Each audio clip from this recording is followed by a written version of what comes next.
Hola, Alan, ¿qué tal? ¿Cómo vas? Hola, muy buenas tardes. Alan, buenas tardes. Hola, hola, Nuestros hola, hola. colegas, muchas gracias por aceptar la invitación. Vamos a inicio a esta conferencia que es un tema central para todos nuestros países, dado en la región y que son importantes. Sin embargo, hemos tenido una concentración de estas políticas en las más grandes empresas y no han llegado a las más pequeñas o al sector independiente. En esa medida, las tasas de desempleo que ha dado el INEI y las que están apareciendo pues son sin precedentes, ¿no? No solo en el país, sino también en el resto de economías vecinas. Eh, en esa medida parece bien importante tomar en cuenta una perspectiva, además de las características que podrían impulsar, implementar en el caso del Perú. Reiteramos el agradecimiento a ustedes por aceptar participar en esta conferencia y a todos los que nos acompañan por las redes. Muchas gracias. Agradecemos las palabras del parlamentario andino Alan Farley. Bien, vamos a continuar el foro virtual dándole la palabra al doctor Julio Gamero, quien es especialista en empleo y políticas de empleo de la OIT. Buenas tardes con todas y todos los presentes. Mi agradecimiento al parlamentario andino Alan Farley por permitirnos compartir con distinguidos colegas de panel como son Fernando y Carmela, compartir reflexiones en relación a un tema pues que hoy día es central y que es inédito, ¿no? La presentación, ¿no? Tiene como objeto identificar, ¿no?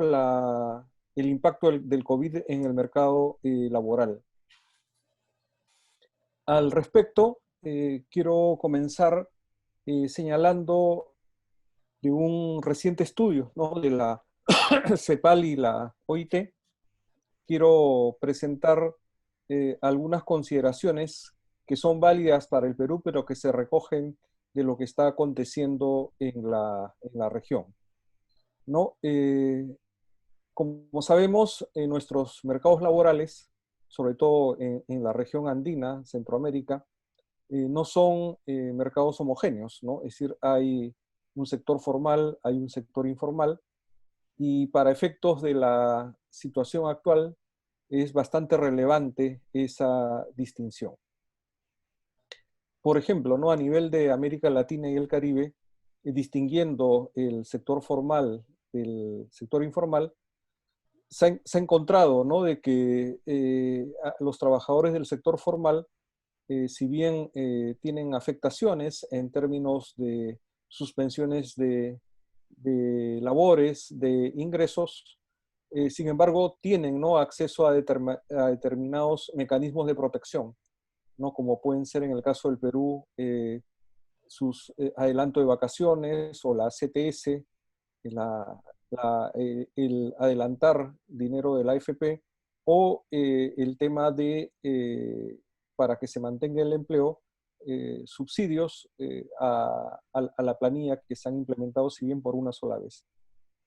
En cambio, en el sector informal, ¿no?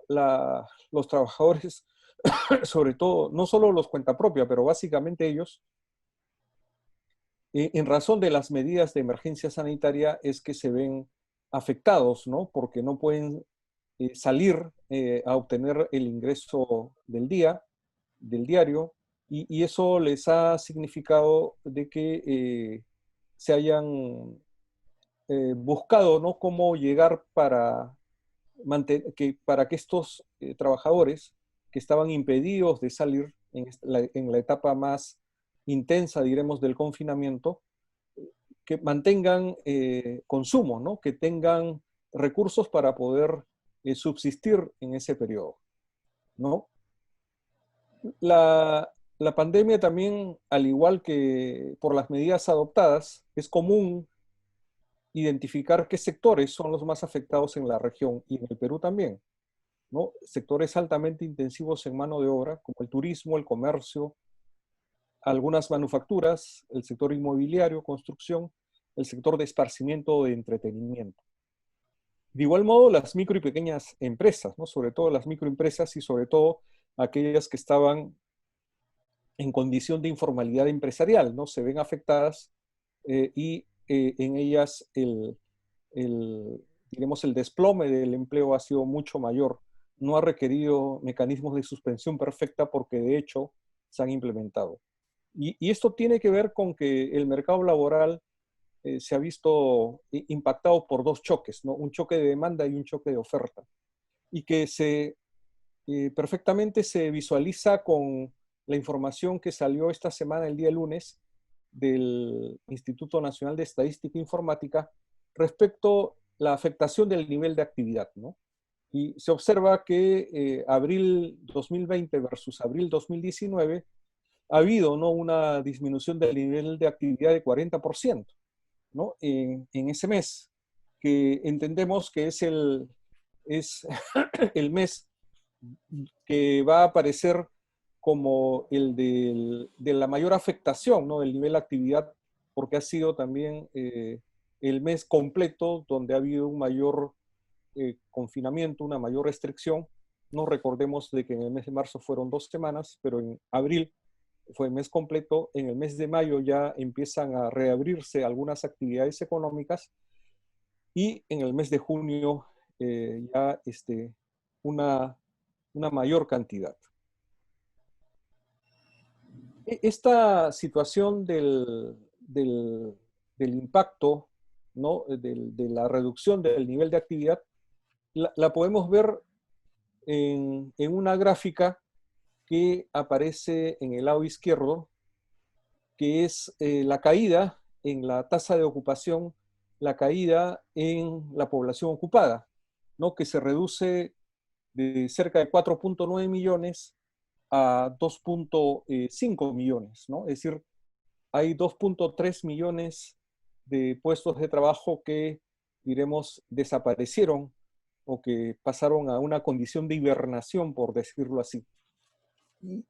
Y esto también nos pone en relación con un tema también que no es menor, que tiene que ver con que hoy día la tasa de ocupación es la que mejor expresa la situación del empleo que la tasa de desempleo, ¿no? Porque si observamos la tasa de desempleo abierto, si bien supera el 13%, y es primera vez de lo que recuerdo, salvo en el año 91, que además fue una estimación que llegó un poco más del 10%, pero tradicionalmente en la historia de estadísticas laborales en el país, no hemos tenido un desempleo abierto de 2 dígitos, ¿no?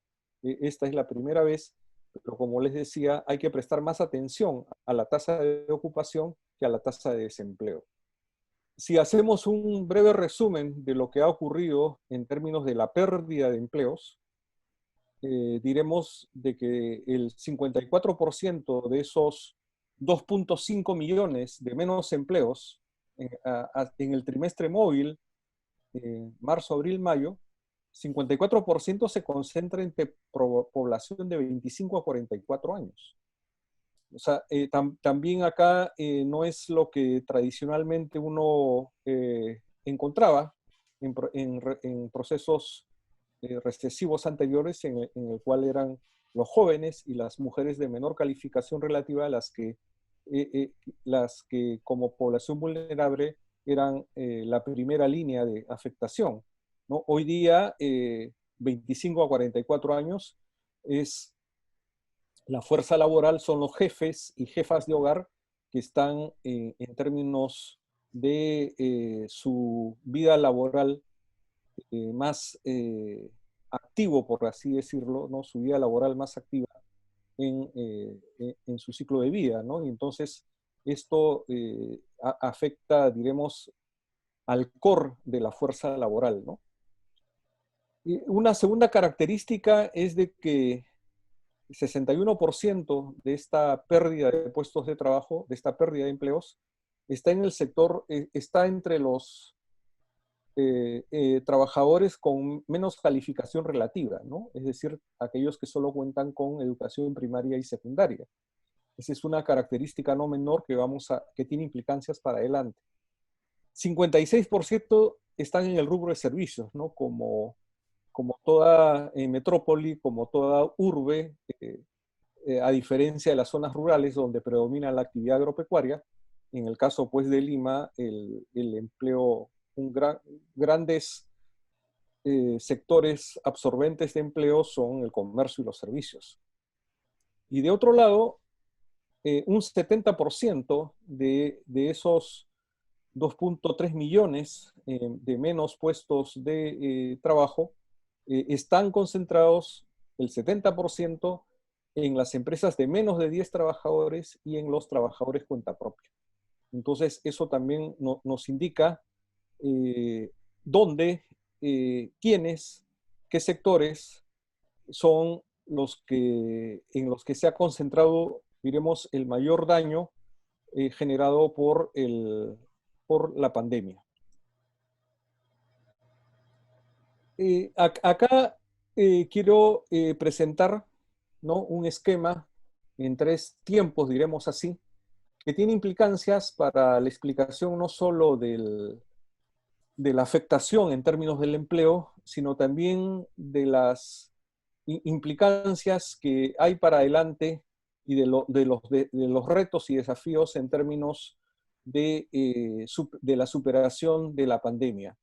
Diremos que hay 3 fases, una vinculada con un confinamiento que en los inicios fue más estricto, luego fue disminuyéndose esa rigidez para pasar a una segunda etapa que diremos que es de reapertura, que tiene secuencias, puede ser sectorial, regional, pero empieza a echarse a andar nuevamente con mayor intensidad, ya no en los sectores esenciales, que fueron los que continuaron durante el confinamiento más estricto, sino ya otros sectores económicos. Y esta segunda fase en algún momento va a culminar, no colocamos ni fecha, porque eso va a depender de muchos factores, siendo el principal factor el tema de los contagios, ¿no? Es decir, si es que, como en algunos países, ha habido visos de un rebrote de contagios, rápidamente las economías se han vuelto a cerrar la población a un confinamiento más estricto, ¿no? Pero en algún momento y esperemos que sea lo más pronto con la salvaguarda de la salud de todos los peruanos, las peruanas, esta segunda fase en algún momento va a culminar y más bien vamos a entrar, ¿no?, en una trayectoria de recuperar, ¿no?, nuestro Producto Bruto Potencial y de que haya mayor generación de empleo de calidad. Pero en esta llamo la atención para explicar la problemática de esta pérdida de puestos de trabajo, es de que en esta etapa que está culminando en el país, ¿no?, que es la del confinamiento, aunque digo, ¿no?, el confinamiento estricto ya pasó, estamos desmontando ya lo último que queda de desconfinamiento. Acá distinguimos pues también de que a diferencia de crisis anteriores, ¿no?, en crisis anteriores encontrábamos que el sector informal era diremos, el sector refugio, ¿no?, para la pérdida de empleos formales, ¿no? Eso ha venido aconteciendo y por eso que tampoco teníamos tasas de desempleo abierto elevadas, porque más bien la economía el mercado laboral se ajustaba con el crecimiento del sector informal, pero hoy día no, hoy día es ese sector informal el que viene siendo el más afectado, ¿no? Y eso lo vemos con lo que pasa en las calles, con los caminantes y la necesidad, ¿no?, de la población por salir a agenciarse de ese ingreso diario. Pero además de esta situación, lo que encontramos es de que también hay un empobrecimiento de las clases medias, sobre todo de las nuevas clases medias, ¿no? Que en términos de necesidades básicas, diremos de vivienda, de educación, no tenían ninguna necesidad básica insatisfecha, no, es decir, no tenían ninguna NBI, pero hoy día, al estar con empleos informales y perder, si pierdes el empleo, pierdes el ingreso y no tienes un mecanismo de protección, esta población, un porcentaje de ella ha caído, ¿no? Con ingresos por debajo de la línea de pobreza y sobre todo cuando eran los únicos perceptores de ingresos de sus hogares, ¿no? Y eso las está conduciendo a una situación que hace 30 años era común, no solo en el Perú, sino en la región, que era la pobreza reciente, ¿no? Es decir, no eran pobres por NBI, pero sí llegaron a ser pobres por caer sus ingresos laborales por debajo de la línea de pobreza monetaria.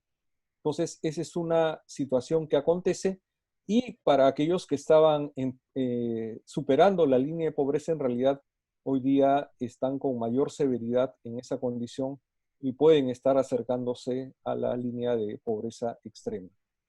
Bueno, esa etapa de confinamiento se expresa, ¿no?, en la información que hemos visto de Lima Metropolitana, de esa pérdida de empleos de 2.3 millones. Es lo más fuerte de esa etapa.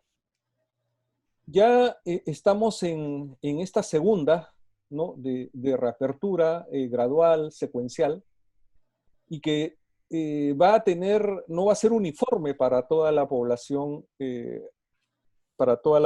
económicamente activa. Es decir, hay algunos que se están incorporando ya, pero hay otros, por la naturaleza de su actividad económica o por la naturaleza de las nuevas contrataciones, van a demorar en términos de ser reabsorbidos por la dinámica económica, ¿no? Y eso va a implicar, ¿no?, de que hay una parte de la población que va a empezar ya a ver deteriorados una serie de sus activos, no solo capital humano, sino capital productivo, su misma vivienda, no cómo mantiene consumo si no tiene ingresos, ¿no? Y esto puede implicar, ¿no?, una movilidad social descendente, ¿no? Y acá hay que llamar la atención porque en términos estadísticos, metodológicos además, veíamos de que durante la fase de confinamiento la población, en realidad la tasa de desempleo abierto había crecido, pero lo que ha crecido más es la población que se ha visto forzada a retirarse del mercado laboral, ha sido forzada a pasar a la condición de inactividad, pero cuando se empiece a reabrir más la economía, esta población va a empezar a salir al mercado laboral, va a reingresar a este mercado buscando trabajo. Y es probable de que en el siguiente trimestre móvil podamos visualizar un aumento del desempleo, ¿no? Porque va a ser gente que va a dejar esa condición de hibernación y va a salir a buscar trabajo y una parte de ella no la va a encontrar, ¿no? Además hay que recordar de que en medio de la pandemia lo que ha hecho es que ha acelerado, ¿no?, el proceso de digitalización de la economía y eso va a suponer cambios en la relación capital-trabajo al interior de las firmas, ¿no?, o de ocupaciones también. Va a haber una tercera fase en la cual se tienda, pues, previa controlamiento de ese factor R, ¿no?, del tema de los contagios.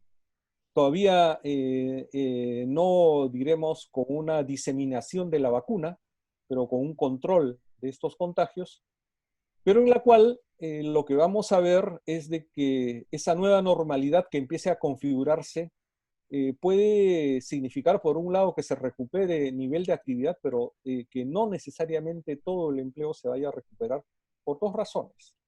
Estamos en el horizonte prevacuna, que tiene que ver con el tema del desempleo tecnológico, ¿no? Porque, como decía, la pandemia ha acelerado ese proceso de digitalización de la economía, y es probable de que hay una gran cantidad de empresas, sobre todo en el sector formal, que vayan pues a cambiar, ¿no?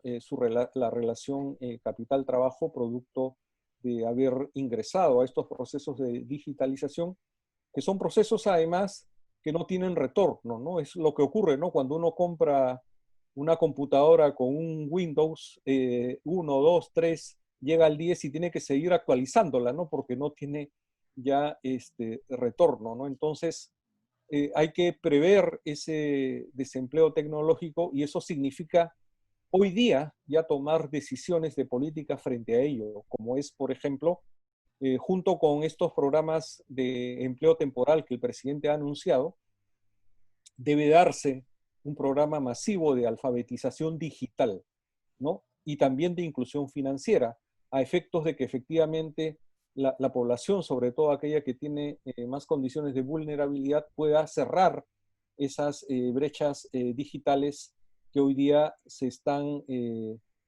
emergiendo y que pueden ser barreras para poder reinsertarse adecuadamente a la dinámica económica. Y y pre-vacuna va a haber un tema de que, sobre todo, por ejemplo, sectores que tienen que ver con esparcimiento, restaurantes, por las medidas de distanciamiento social que van a estar vigentes, no van a tener la misma capacidad de aforo que la tenían antes de la pandemia. Y si no tienen la misma capacidad de aforo, significa que van a requerir menos trabajadores. Pero acá quiero concluir, además, quiero concluir con que también, si bien llamaba la atención sobre este desempleo tecnológico, sin embargo, también la digitalización está generando nuevas oportunidades económicas, ¿no? Pero para poder hacer uso de esas nuevas oportunidades económicas, la población, sobre todo la menor calificada, que hemos visto la que está con mayor pérdida de puestos de trabajo, tiene que ser fortalecida en esas capacidades digitales. No solo es un tema de conectividad, sino también un tema de alfabetización digital, ¿no? Entonces, yo quería concluir llamando la atención para esta situación. Hay que ir pensando ya cómo vamos a afrontar el futuro, el regreso a esa nueva normalidad. No va a ser que las condiciones que habían antes se van a reproducir, sino que hay estos cambios producto de estos procesos de digitalización en curso. Les agradezco la atención. Gracias. Muchas gracias, doctor Julio Gamero, por su exposición. A continuación, le cedemos la palabra al doctor Fernando Villarán. Él es decano de la Facultad de Ingeniería y Gestión de la Universidad Antonio Ruiz de Montoya, quien continuaría en estos momentos. Buenas noches a todos. Permítanme un segundo para poner la pantalla, compartir la pantalla, que debe estar por acá. Ya la vi. Si sale, si sale.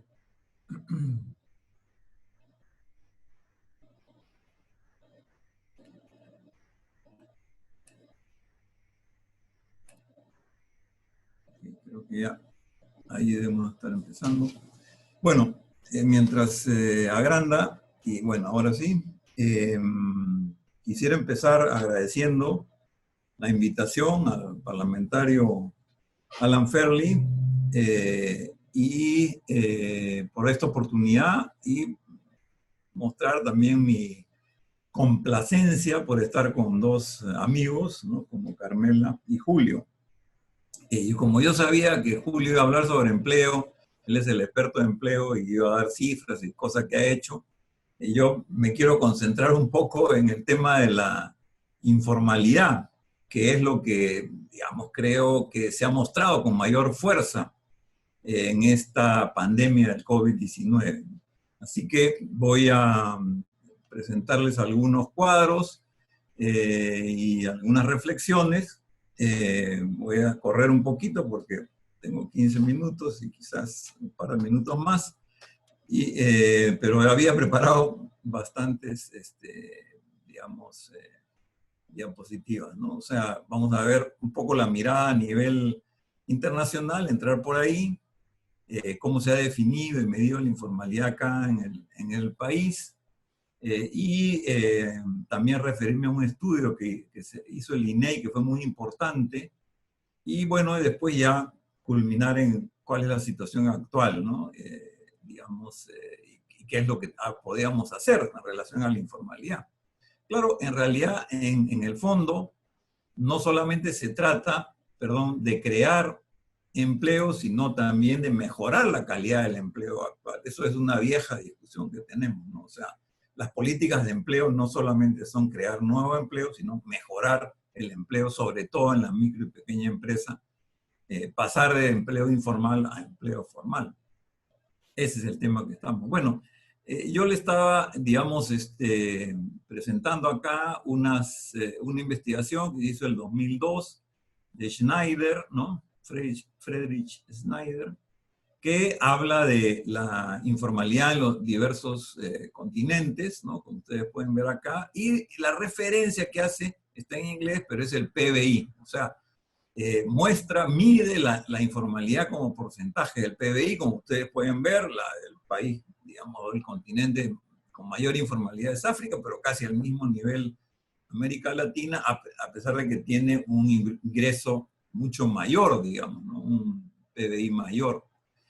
Pero acá hay un desagregado de esa cifra de América Latina y se muestra pues al Perú con casi 60% del PBI. Quiero que se fijen bien en eso, el PBI. Ellos están midiendo el PBI informal, ¿no es cierto? Y en el Perú hubo este trabajo de Norman Loaiza, que lo publicó el Banco Central de Reserva, fue algo así como la voz oficial, ¿no? Que mantiene las cifras de Schneider, ¿no? Como ciertas, o sea que es el 60% del PBI, y define la informalidad como, digamos, creada por los altos costos del marco legal y normativo, digamos, ¿no? Y que es una decisión racional de los agentes económicos de irse a la informalidad porque la formalidad es muy, muy costosa. De ahí, por supuesto, se desprendía que la política pública básica debe ser reducir los trámites, ¿no? Las regulaciones, en general al Estado, digamos. Y acá, este es un cuadro que no es mío, sino es del Instituto Peruano de Economía, que ustedes saben, es un think tank conocido, famoso, partidario, por supuesto, del modelo actual, en donde ellos mismos elaboraron esta gráfica, donde podemos ver cómo la informalidad pues era 15-20% del PBI en los 70s y ahora está, digamos, 60% o más, se va a, digamos, seguir creciendo, ¿no? A pesar de diferentes políticas económicas. Entonces, nuevamente quiero que se fijen en el PBI, que es la variable de medición, digamos, que tienen estas, digamos, estas instituciones y personas vinculadas al modelo actual, ¿no? Y acá hay un resumen, ¿no? De Soto también había hablado del PBI, ¿no? Calculó al sector informal como representante o, digamos, responsable del 55% del PBI. Loaiza 57, Schneider 59 y de nuevo Loaiza en la de BCR 60.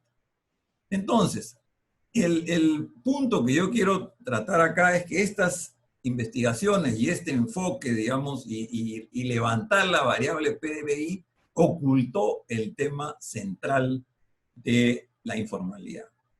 Porque, digamos, si uno dice 60% del PBI es generado por el sector informal, donde está más o menos el 60% de la población, porque eso también es otra variable que se manejaba, 60, 70, digamos. O sea que el 60% de la población contribuye con el 60% del PBI. ¿Qué quiere decir? Que tiene la misma productividad que el sector moderno. No hay otra, ¿no es cierto? O sea, la conclusión de esto es que en el sector informal no hay un problema de productividad, porque tiene la misma productividad que el sector moderno, lo cual es ciertamente un error garrafal. Por eso yo marco siempre y le pongo mis velitas a esta investigación que se hizo en el año 2012, se publicó el 2014, y ustedes la pueden bajar, digamos, del internet, ¿no? De googlearlo y bajarlo, que se llama Producción y Empleo Informal, lo hizo el INEI, pero con el apoyo del IRS, que es una entidad de investigación francesa, ¿no? Que trajo un equipo, trabajaron juntos, y era primera vez que se hacía una investigación que medía la informalidad, tanto en su contribución en el PBI como el empleo informal, ¿no? Y era, digamos, esta investigación lo hacía con la misma metodología, mide la contribución al PBI y la cantidad de empleo informal. Y los resultados eran estos, ¿no? El sector informal o la informalidad contribuía solo con el 19% del PBI. Compárenlo con las cifras que hemos visto anteriores, que estaban respaldadas por el Banco Mundial, por el IPE, por el BCR, por todo el mundo.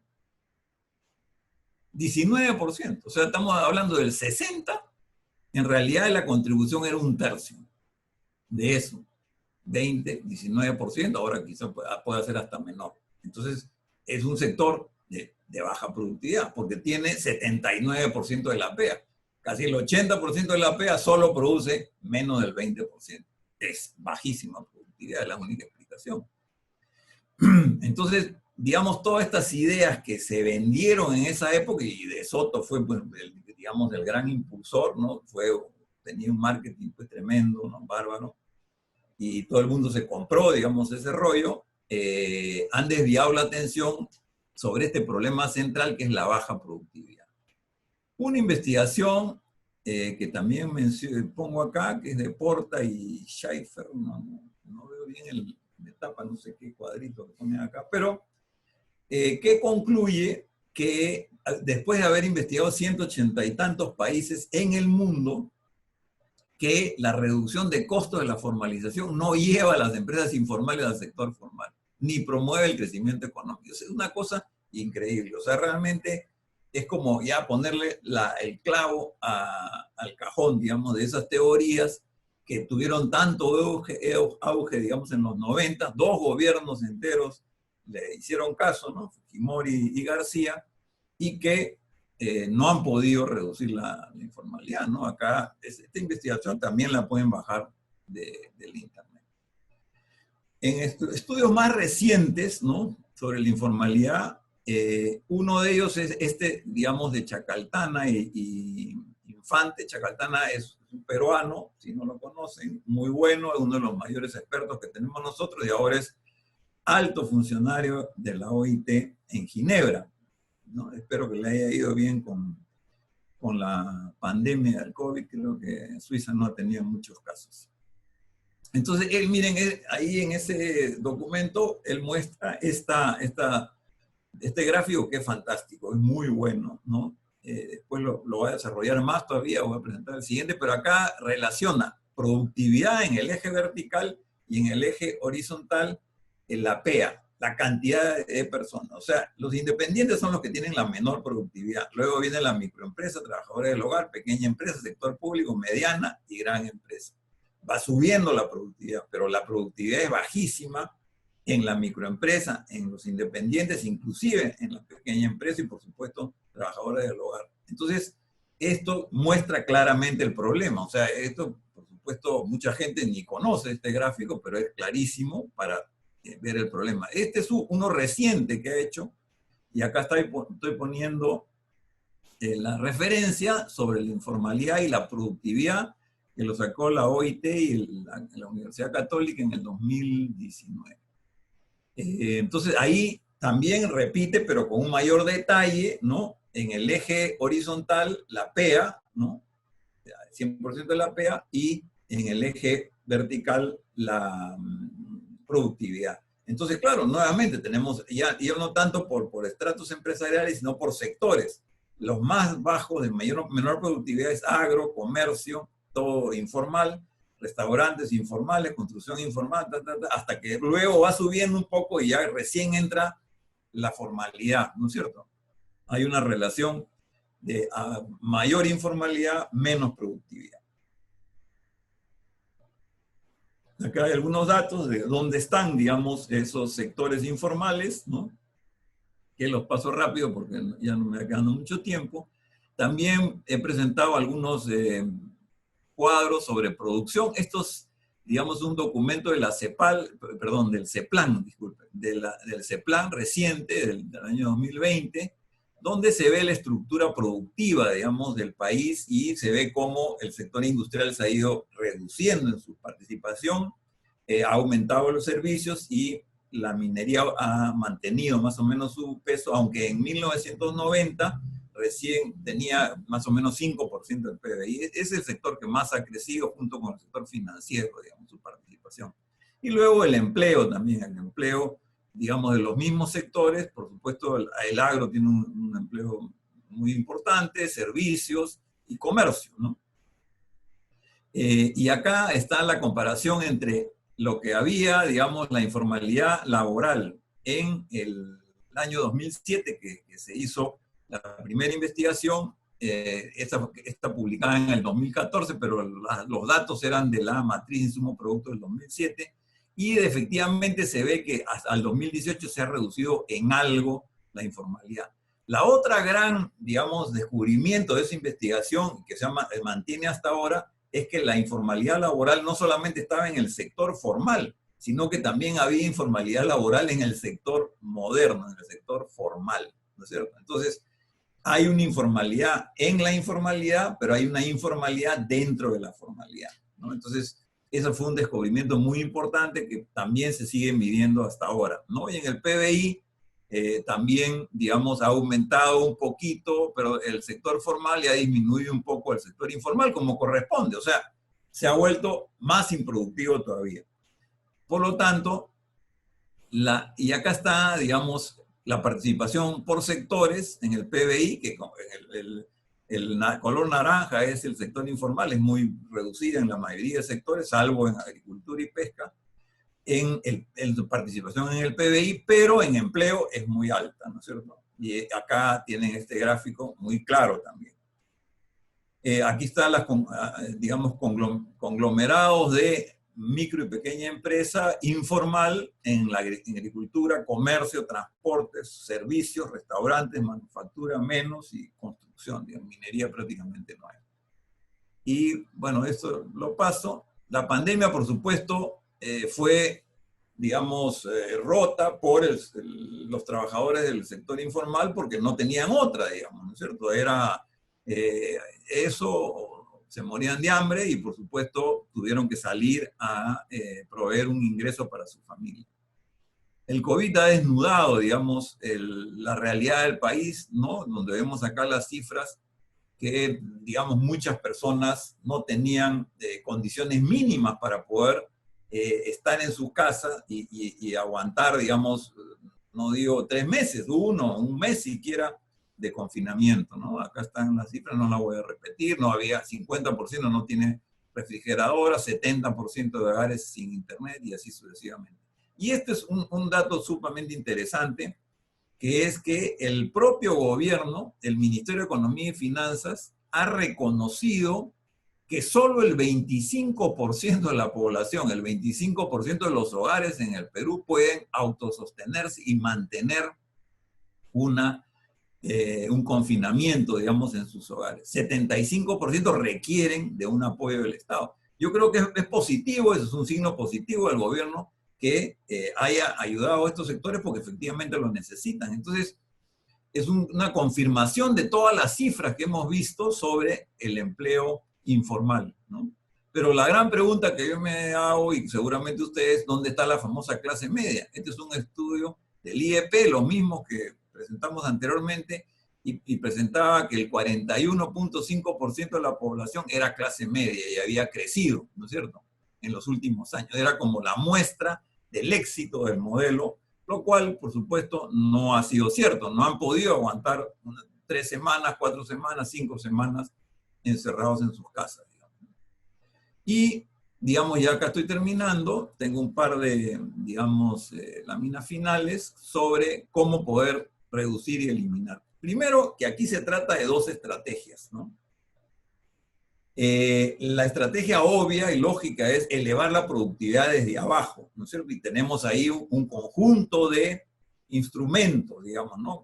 Como los servicios de desarrollo empresarial, capacitación, transferencia de tecnología, desarrollo de proveedores, clústeres, asociatividad, crédito promocional, no solamente microcrédito, y digitalización, que Julio lo habló también. Pero la otra estrategia es ir desde arriba hacia abajo. O sea, es un sándwich, digamos, así se reduce la informalidad, elevando la productividad, pero generando empleo bien remunerado desde el sector formal. Y eso significa que tenemos que retomar el tema de la diversificación productiva, aparte de grandes inversiones tipo keynesianas en infraestructura y el empleo temporal que también fue mencionado por Julio, ¿no? Entonces, digamos que no se trata de inventar la pólvora. Todos los países desarrollados y emergentes han, digamos, transferido masivamente conocimiento y tecnología a su sector, digamos, de micro y pequeña empresa, y ahí pongo abajo algunos ejemplos, ¿no? Como el Small Business Administration de Estados Unidos, el SEBRAE de Brasil y Corfo, para que las personas interesadas puedan entrar también a sus respectivas páginas web. En el caso de el SBA de Estados Unidos hay una página en castellano, porque hay muchos latinos allá, ¿no? Entonces, ahí me quedo, digamos, hay que hacer una estrategia doble, de abajo hacia arriba, aumento de productividad, y desde arriba hacia abajo, transformación, diversificación productiva para la generación de empleo. Muchas gracias. Muchas gracias, doctor Fernando Villarán. Bien, a continuación hay unas preguntas que nos han hecho llegar para los expositores. Voy a darle lectura. La primera dice, teniendo en cuenta que los principales programas de reactivación económica han apoyado en gran medida a las grandes empresas, las cuales a pesar de ello han hecho uso de la suspensión perfecta de labores, ¿qué programas se deben de implementar para proteger empleos y evitar despidos? La otra pregunta indica cómo desde el Estado se puede promover empleos de calidad y qué políticas de inserción laboral pueden implementarse para los jóvenes. ¿Quiénes son los más afectados en el actual contexto? Y la última pregunta señala, después de las últimas cifras del PBI y del empleo, algunos economistas independientes están hablando de una depresión económica en el Perú. ¿Qué tan efectivas creen que serán las medidas del gobierno con el programa Arranca Perú? Pasaríamos, en todo caso, a las respuestas de nuestros expositores, empezando por el doctor Julio Gamero. Sí, gracias por las preguntas. Quiero comenzar por... quizás en un solo bloque las toco las tres, ¿no? Porque están vinculadas. No, lo que se requieren, como lo ha señalado Fernando, efectivamente, ¿no? El tema, si queremos recuperar la actividad económica, debemos también buscar que esa recuperación de la actividad económica genere mejores puestos de trabajo, puestos de trabajo de mejor calidad de los que había antes de la pandemia, ¿no? Porque si no, lo que va a ocurrir es de que luego de la pandemia vamos a tener un país más desigual y eso más bien es fuente de conflicto social, ¿no? Más bien debiéramos tender a un país con mejores oportunidades accesibles para todos, con un empleo de mejor calidad. Y eso supone hoy día tomar decisiones en esa naturaleza. Por un lado, es clave el tema de la diversificación de la actividad económica, ¿no? Más aún hoy día que se está viendo de que, si bien por un tema de costos las cadenas globales se reorientaron hacia China, sin embargo, se ve necesario tener, ¿no? O recuperar ciertos grados de autonomía, diremos, regional, ¿no? En términos de capacidades productivas. Y eso significa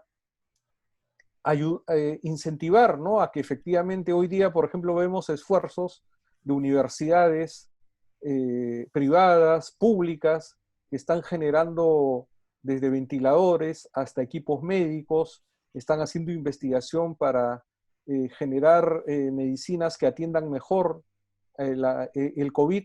Creo que esos son esfuerzos que es necesario de aprovecharlos, ¿no? de apoyarlos. Y eso en el marco de una política de diversificación productiva. Porque si queremos que haya más y mejores oportunidades de empleo, eso tiene que darse. Y segundo tema, la productividad, ¿no? Es muy claro de que el tema de la informalidad no es como también a veces se dice, porque son informales, tienen baja productividad, ¿no? Como si cambiándolas de estatus mejorara la productividad, ¿no? Es al revés. Es el tema de baja productividad la que preserva esa condición de informalidad. Y hay que destinar efectivamente políticas hacia ese sector. Y políticas que no son de auxilio, sino son políticas de desarrollo productivo. Entonces, eso es clave, ¿no? Y eso hay que implementar. Claro, a veces se dice, pero ¿para qué se van a inventar cosas si ya está todo inventado? Hay que comprarlo nomás. Pero las crisis como las de esta coyuntura nos indican de que tenemos que tener un acervo tecnológico, diremos, endógeno. Y eso significa ampliar las oportunidades de desarrollo productivo.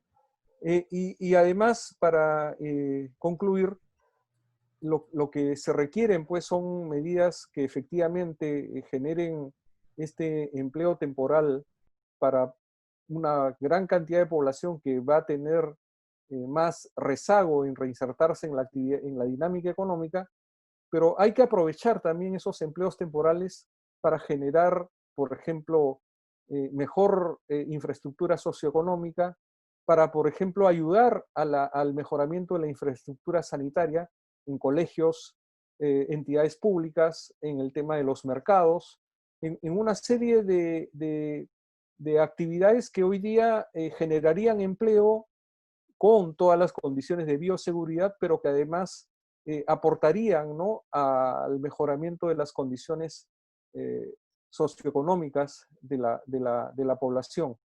Y luego también podría pensarse, ¿no?, en programas que den ayuda a las empresas, subsidiando parte de la planilla, pero generando nuevos empleos, ¿no? Yo creo que ahí puede haber un tema interesante y que además eso revierte, ¿no?, en la misma dinámica económica, ¿no? El tema de generar nuevos empleos en el sector formal.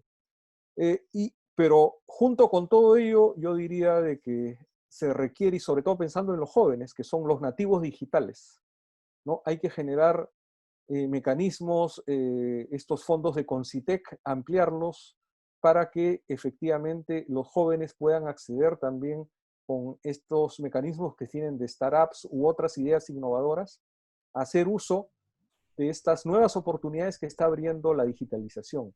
Y para el conjunto de trabajadores es clave el tema de la alfabetización digital, ¿no? Es decir, no podemos quedarnos rezagados ahí. En otras palabras, no podemos permitirnos como país que las brechas digitales, que las barreras digitales se conviertan en una nueva fuente de desigualdad. Hoy día tenemos la ocasión de revertir eso y hay que aprovecharlo de la mejor manera. Gracias. Muchas gracias, doctor Gamero. A continuación, le cederíamos la palabra al doctor Fernando Villarán para la respuesta a las preguntas. Ya, bueno. Voy a responder rápido. Disculpen si escuchan algunos ladridos porque tengo un par de perros acá. No puedo, ¿cómo se llama?, sacarlo. Me he encerrado en mi cuarto, pero igual llega algo. Miren, voy a hacer rápido. En realidad, el apoyo tiene que darse principalmente a las micro y pequeñas empresas. Eso es correcto. O sea, yo creo que una de las preguntas apuntaba en esa dirección, pero no exclusivamente ni excluyentemente. Yo creo que esta, digamos, reconstrucción del país, porque yo no le llamo reactivación, no vamos a regresar a lo mismo, tenemos que reconstruir nuestra economía, diversificarla, generar, digamos, ese incremento de la productividad de las micro y pequeñas. Eso va a significar una reconstrucción de la estructura productiva del país. Esta reconstrucción no es solo digamos, los protagonistas no van a ser solamente las micro, pequeñas ni las medianas, también las grandes. Y las grandes obviamente requieren de algún apoyo del Estado, pero es verdad, condicionado a que no vayan a generar desempleo, sino que por lo menos retengan a sus trabajadores. Pero no solamente eso, sino que las empresas más grandes, los grupos económicos, las transnacionales, etcétera, van a ser actores muy importantes en la diversificación productiva. O sea, generar nuevas actividades. Yo, digamos, conversando el otro día con un grupo de amigos y también una pequeña charla que me invitaron, le dije, bueno, hoy día puede ser el momento de que uno o dos de los grupos económicos del Perú se vayan a China, a Taiwán o, digamos, Corea, ¿no? Y a comprar empresas que fabrican computadoras, celulares, baterías, ¿no es cierto?, autos eléctricos, porque en realidad ellos también están en una crisis muy fuerte.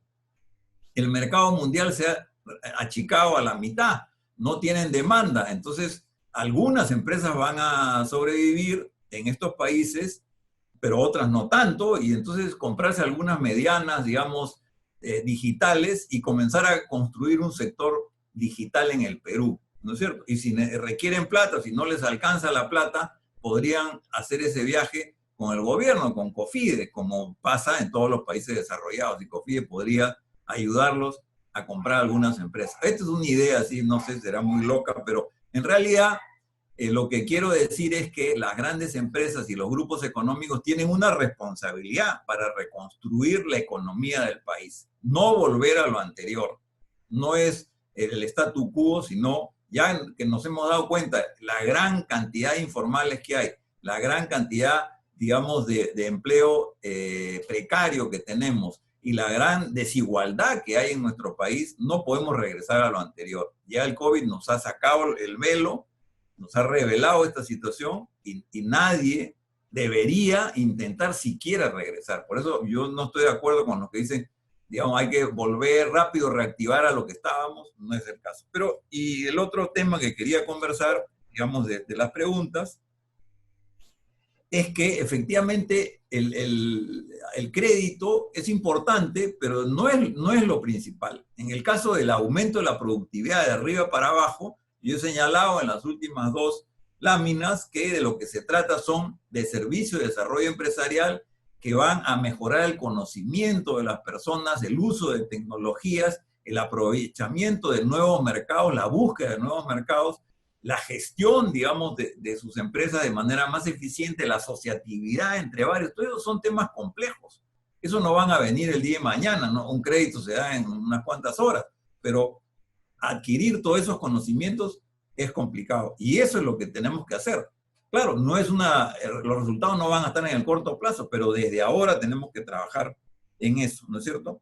Y finalmente la última pregunta, tenía dudas si va a funcionar el programa de Avanza Perú. Yo creo que debe funcionar, en realidad esa es una fórmula vieja de los 30, ¿no? John Maynard Keynes la aplicaba, ¿no es cierto? Roosevelt fue su principal alumno, digamos, o ejecutor, y funcionó perfectamente en Estados Unidos, en Europa, en todos los países. La solución a la crisis es inversiones masivas del Estado en infraestructura, que comienzan a reactivar la demanda interna. Y esa demanda interna también le va a caer a las micro y pequeñas empresas, sobre todo en las regiones del país. Entonces, en realidad, estas inversiones tienen que hacerse junto con el empleo temporal, que también fue mencionado por Julio, y eso es lo que va a comenzar a echar a andar la economía del Perú. Y esperemos, como he dicho anteriormente, que esa economía no vaya hacia el mismo lugar donde estábamos pre-COVID, sino que sea una nueva economía mucho más dinámica, más diversificada y más justa. Bien, agradecemos las palabras del doctor Fernando Villarán.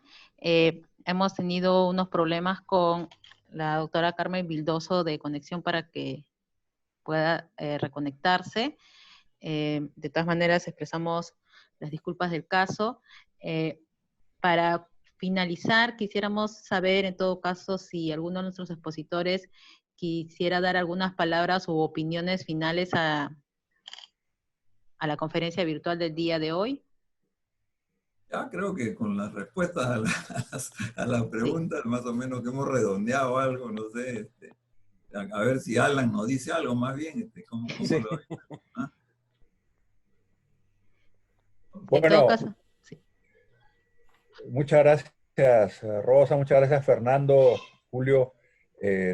Una lástima que no pudo Sí, pues, reconectarse una pena, ¿no? Carmela. La vamos a invitar a otros de estos paneles. Realmente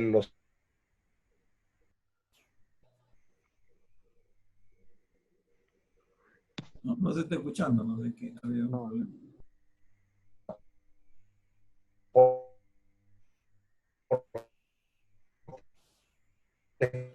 que han hecho son valiosos, que a veces fórmulas viejas son efectivas, ¿no?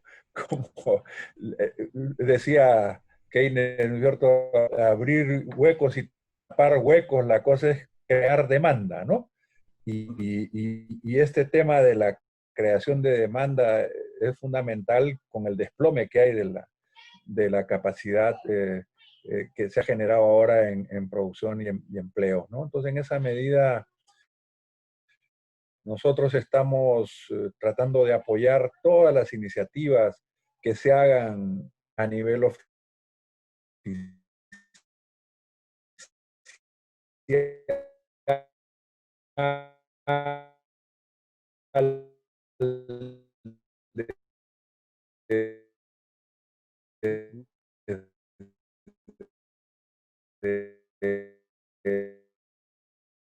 Ujú. sector privado, de organismos internacionales. Ahí tiene una labor extraordinaria, como lo está haciendo también OPS o MS, lo está haciendo la FAO, la CEPAL, organismos multilaterales, están jugando un rol invalorable, realmente de esclarecimiento de cosas, de propuestas, y se están fajando, ¿no? Entonces creo que hay que continuar en ese camino y más allá de los accidentes que han habido hoy día, que no prosperaron, pero digamos, eh, no impidieron que pudiéramos tener este diálogo para nosotros tan enriquecedor, y solo tenemos palabras de gratitud para ustedes, para Carmela, y los vamos a convocar nuevamente para seguir avanzando en las alternativas que el país requiere para salir adelante. Muchas gracias, Fernando, muchas gracias, Julio. Gracias a ti por la invitación. Gracias a ti, Alan, por esta convocatoria. Gracias, Fernando. Gusto de verte. Lo mismo, Julio. Okay. Nos vemos Adiós, chao, chao, chao. la próxima. Hasta la próxima.